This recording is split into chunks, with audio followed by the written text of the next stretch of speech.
বিসমিল্লাহির রহমানির রহিম। বাংলাদেশের জাতীয় কবি কাজী নজরুল ইসলামের ১২৭তম জন্ম জয়ন্তী অনুষ্ঠানে উপস্থিত মন্ত্রিপরিষদ সদস্যবৃন্দ, জাতীয় সংসদ সদস্যবৃন্দ, সরকারের বিভিন্ন পর্যায়ের কর্মকর্তাবৃন্দ, জাতীয় কবির সৃজন এবং সুহৃদ নজরুল গবেষক, সুশীল সমাজের প্রতিনিধিগণ, অনুষ্ঠানের সম্মানিত সভাপতি এবং সম্মানিত সুধীবৃন্দ, আসসালামু আলাইকুম। আগামী দুদিন পরে আগামী 25শে মে বাংলাদেশের মহান জনগণের পরম প্রিয়জন আমাদের জাতীয় কবি কাজী নজরুল ইসলামের ১২৭তম জন্মবার্ষিকী। তার চির অম্লান স্মৃতির প্রতি জানাই গভীর শ্রদ্ধা এবং ভালোবাসা। কৃতজ্ঞতার সঙ্গে তাকে স্মরণ করছি, আমি তার মাগফিরাত কামনা করছি। সম্মানিত সকল প্রিয় ভাই বোনেরা, ২০০৬ সালের পর থেকে জাতীয় কবির অমর স্মৃতি বিজড়িত ত্রিশালে জাতীয় পর্যায়ে নজরুল জয়ন্তী উদযাপন হয়নি। প্রায় ২ দশক পর আজ পুনরায় রাষ্ট্রীয়ভাবে জাতীয় কবির জন্ম জয়ন্তী আয়োজন করতে পেরে সরকার গৌরব বোধ করছে। এই অনুষ্ঠানে অনেকেই হয়তো, যারা মুরব্বী আছেন, অনেকে হয়তো একটি নামের সাথে পরিচিত। আমি এইরকম একজন মানুষকে গভীর কৃতজ্ঞতায় স্মরণ করতে চাই। তিনি ছিলেন মরহুম দারোগা রফিজুল্লাহ। এই মানুষটি ২০১৪ সালে কবি নজরুল ইসলামকে ত্রিশালের কাজীর শিমলা গ্রামে নিজ বাড়িতে এনে আশ্রয় দিয়েছিলেন। উপস্থিত সুধীবৃন্দ, আমাদের জাতির শ্রেষ্ঠ সন্তানদের যদি আমরা গভীর শ্রদ্ধায় স্মরণ কিংবা বরণ করতে না পারি, এটি তাদের নয়, বরং জাতি হিসাবে আমাদেরই দৈন্যতা প্রকাশ পায়। এ প্রজন্মের অনেকেই হয়তো জানেন না, এই প্রজন্মের অনেকেই হয়তো জানেন না ১৯৭৬ সালের ঢাকার সরোয়ার্দী উদ্যানে জাতীয় কবির নামাজে জানাজার পর কবির লাশবাহী খাটিয়া যারা কাঁধে করে বহন করেছিলেন, তাদের মধ্যে অন্যতম ছিলেন শহীদ রাষ্ট্রপতি জিয়াউর রহমান।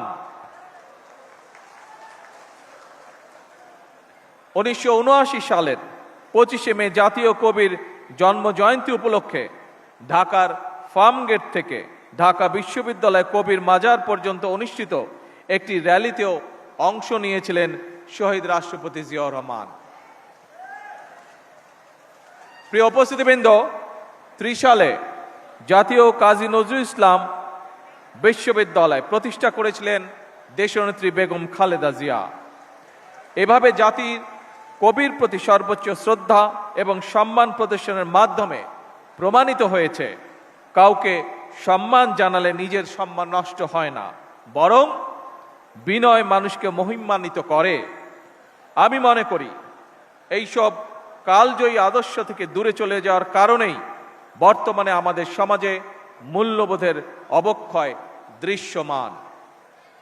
সম্মানিত সুধীবৃন্দ, আমাদের জাতীয় ইতিহাসে অবিস্মরণীয় নাম কাজী নজরুল ইসলাম। পরাধীন, পর্যুদস্ত, পরাভূত জাতির ভাগ্য আকাশে তার আবির্ভাব ছিল আলোকবর্তিকার মতন। আমাদের আশা, আকাঙ্ক্ষা, স্বপ্ন, সংগ্রাম, সাহিত্য, সংস্কৃতি, ইতিহাস, ঐতিহ্য তার রচনার মধ্যে মহিমাময় সৌন্দর্য নিয়ে বাক্সময় রয়েছে। বিপ্লব, বিদ্রোহ কিংবা রণসঙ্গীত, ইসলামী তাহবিজ, তমুদ্দন কিংবা ইসলামী মূল্যবোধের গান, অথবা ভজন, কীর্তন কিংবা শ্যামা সঙ্গীত, প্রেম প্রকৃতি কিংবা মানবিক মূল্যবোধ, কৈশোরের আনন্দ কিংবা যৌবনের উন্মাদনা, প্রতিটি ক্ষেত্রেই নজরুল ইসলাম আমাদের শুদ্ধ প্রকাশ। কাজী নজরুল ইসলাম মানেই বাংলা সাহিত্যে এক নতুন ভোরের উদয়, বাংলা সাহিত্যের এক নতুন রুচির বিপ্লব।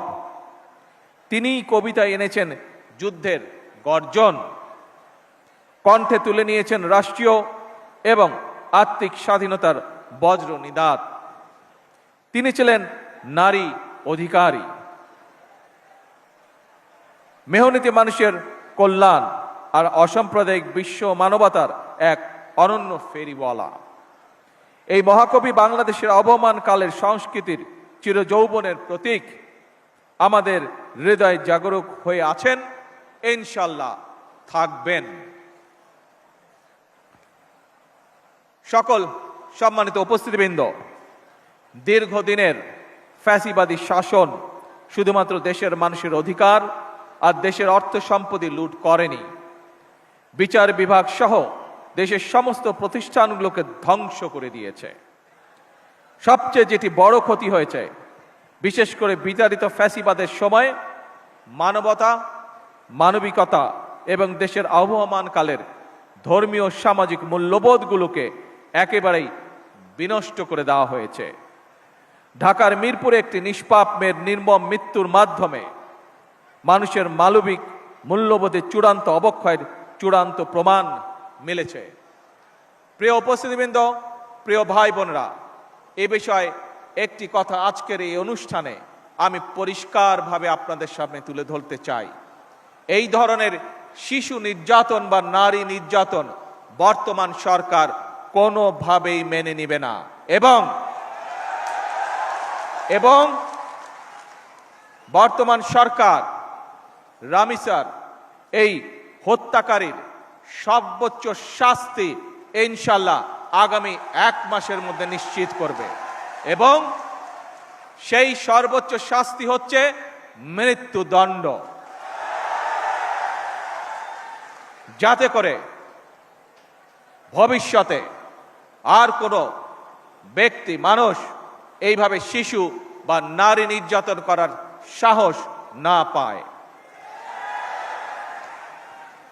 উপস্থিত সম্মানিত সকল উপস্থিতিবৃন্দ, একটি নিরাপদ মানবিক রাষ্ট্র এবং সমাজ প্রতিষ্ঠা করতে হলে আমাদেরকে আইনের শাসন প্রতিষ্ঠা করতেই হবে। রাজনৈতিক সংস্কৃতির পরিবর্তন ঘটাতে হবে।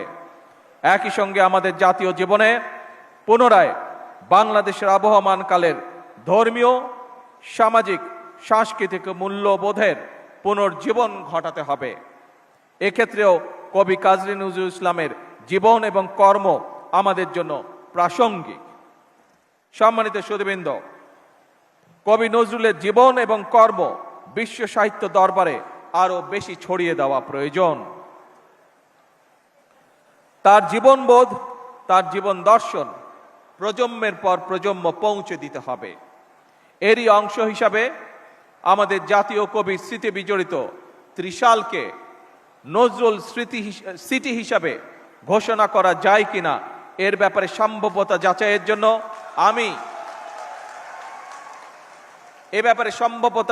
জন্য আমি সংস্কৃতি মন্ত্রণালয় এবং পর্যটন বিভাগের প্রতি আহ্বান জানাবো। উপস্থিত সুধীবৃন্দ, উপস্থিত ভাই ও বোনেরা, বাংলাদেশ ও কাজী নজরুল ইসলাম এক অবিভাজ্য সত্তা। তিনি আমাদের জাতীয় সত্তার সার্থক প্রতিনিধি, আমাদের জাতীয় চেতনার প্রতীক, আমাদের জাতীয়তাবাদের প্রতীকীর। জাতীয় কবির জন্মদিনে আমরা অন্যায়, অবিচার, ক্ষুধা, দারিদ্র্য ও বিপদের গ্লানি মুছে ফেলি। সবার আগে বাংলাদেশকে ধারণ করি। একটি সমৃদ্ধ, স্বনির্ভর, গণতান্ত্রিক বাংলাদেশের জন্য নিজেদের নিবেদিত করার প্রত্যয়ে আমি কবি নজরুল ইসলামের জন্ম জয়ন্তীর 3 দিনব্যাপী উৎসবের শুভ উদ্বোধন ঘোষণা করছি। জন্ম জয়ন্তী উৎসবের সার্বিক সফলতা কামনা করে আমার বক্তব্য শেষ করছি। আল্লাহ হাফেজ। বাংলাদেশ জিন্দাবাদ।